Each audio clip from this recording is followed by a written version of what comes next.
Alors, chers amis, comme vous pouvez le voir, avec ce sol, nous sommes à Châteauneuf-du-Pape, avec les galets roulés, n'est-ce pas? Et en ce jeudi 13 juin, non, mais nous ne sommes pas à Châteauneuf, nous sommes au Mas Décalage, donc, à la Méjanel, tout près, avec Nathalie Delbez. Et donc, ce terroir, comment vous le qualifiez? D'exception.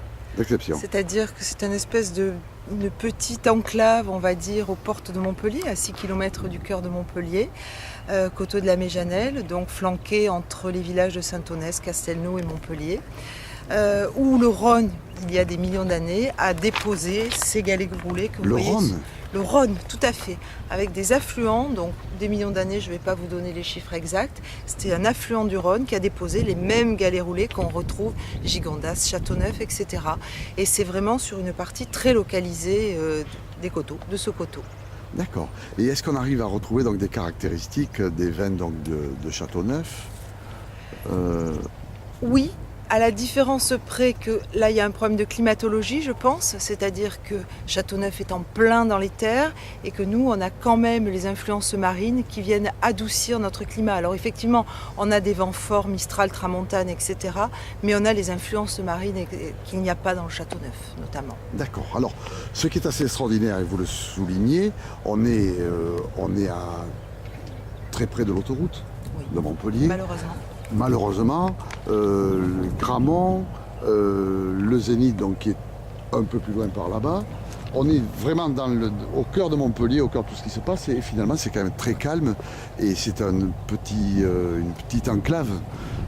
Oui, c'est un petit peu ce qu'on essaie de préserver, puisqu'il y a quelques viticulteurs, on est encore sur la Méjanel, 5 ou 6 viticulteurs, et on essaie vraiment de préserver ce havre de paix, de préserver ces vignes qui sont plus que de la viticulture. C'est un petit peu le poumon vert de Montpellier, c'est un petit peu dommage de venir malheureusement avec des routes, comment dirais-je, le polluer avec des routes. On a toute la journée des joggers qui passent, des courses de vélo, des promeneurs. C'est le poumon vert de Montpellier. D'accord. Donc on essaie de le préserver. Très bien. Alors si on en vient à la culture de la vigne que vous avez choisie, je crois que vous avez immédiatement choisi la culture bio. Oui. Ça a été un choix même pas réfléchi, un choix évident. Aujourd'hui, cultiver bio me semble une évidence. Utiliser plus de pesticides, utiliser que des produits autorisés.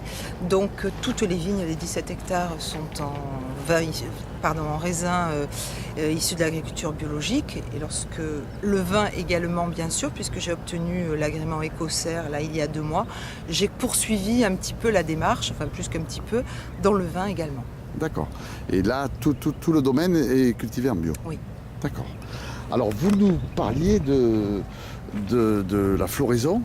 Hein, c'est l'époque de la floraison, là? C'est l'époque brève de la floraison. Alors, on parle beaucoup de vin, mais je crois qu'il est important pour les gens un petit peu de se concentrer sur les vignes elles-mêmes.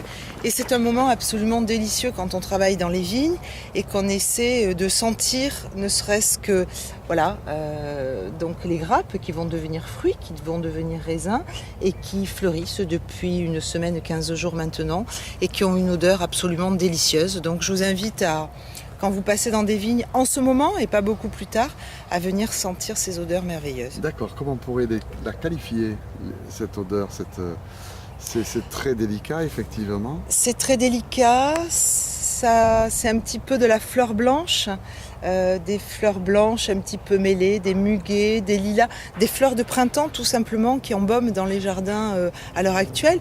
Et ça ne ressemble pas réellement à une fleur, mais ça en fait partie. Très bien, très bien. Nous allons continuer la visite de ce magnifique domaine.